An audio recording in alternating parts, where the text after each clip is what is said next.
ನಮಸ್ಕಾರಗಳು. ಸಿಂಚನದ ವೇಳೆ battery sprayer ಕೆಲಸ ಮಾಡುವುದು ನಿಲ್ಲಿಸಿದರೆ ಎಷ್ಟು ಕಷ್ಟವಾಗಬಹುದು? ಈ ಸಮಸ್ಯೆಗಳನ್ನು ಪರಿಹರಿಸಲು ನಾನು ಇಲ್ಲಿದ್ದೇನೆ. ಸ್ಮಿತಾ, ಆದಿಯೋಗಿ ಇಂಟರ್ನ್ಯಾಷನಲ್ ಇಂದ. ನಾನು ಸ್ವಲ್ಪ ಟಿಪ್ಸ್ಗಳನ್ನು ಕೊಡಲು ಇಷ್ಟಪಡುತ್ತೇನೆ.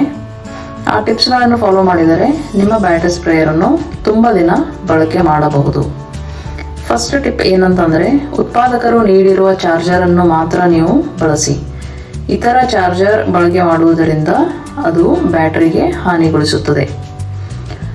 ಒಂದು ಸಲ ಸ್ಪ್ರೇ ಆದ ಮೇಲೆ ತಕ್ಷಣ ಅದನ್ನು ಚಾರ್ಜ್ ಮಾಡಿ. ಓವರ್ ಚಾರ್ಜಿಂಗ್ ಕೂಡ ಮಾಡಬೇಡಿ. ಚಾರ್ಜ್ ಆದ ಮೇಲೆ ಅದನ್ನು ತೆಗೆದುಬಿಡಿ. ಥರ್ಡ್ ಟಿಪ್ ಏನಂತಂದರೆ, ನೀವು ಏನಾದರೂ ಉದ್ದ ಸಮಯದವರೆಗೂ ಬ್ಯಾಟರಿ ಸ್ಪ್ರೇಯರ್ ಹಾಗೆ ಇಡುತ್ತಿದ್ದರೆ, ಅಂದರೆ ಅನ್ಸೀಸನಲ್ಲಿ 3 ರಿಂದ 6 ತಿಂಗಳು ನೀವು ಯೂಸ್ ಮಾಡದೇ ಇದ್ದರೆ ಅದಕ್ಕೆ ಏನು ಮಾಡಬೇಕಂದ್ರೆ, ತಿಂಗಳಿಗೆ 1 ಸಲ ಅದನ್ನು ಸ್ಪ್ರೇ ಮಾಡಿ ಫುಲ್ ಚಾರ್ಜ್ ಮಾಡಿ ಇಡಿ.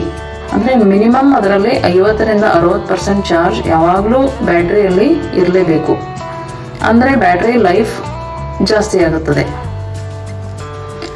ಲಾಸ್ಟ್ ಟಿಪ್ ಏನಂತಂದರೆ, ಬ್ಯಾಟ್ರಿ ಸ್ಪ್ರೇಯರ್ ಯಾವಾಗಲೂ ಒಣ ಪ್ರದೇಶದಲ್ಲಿ ಚಾರ್ಜ್ ಮಾಡಿ.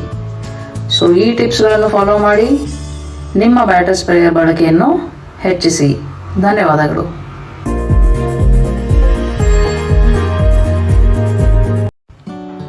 ನಮಸ್ಕಾರಗಳು. ಸಿಂಚನದ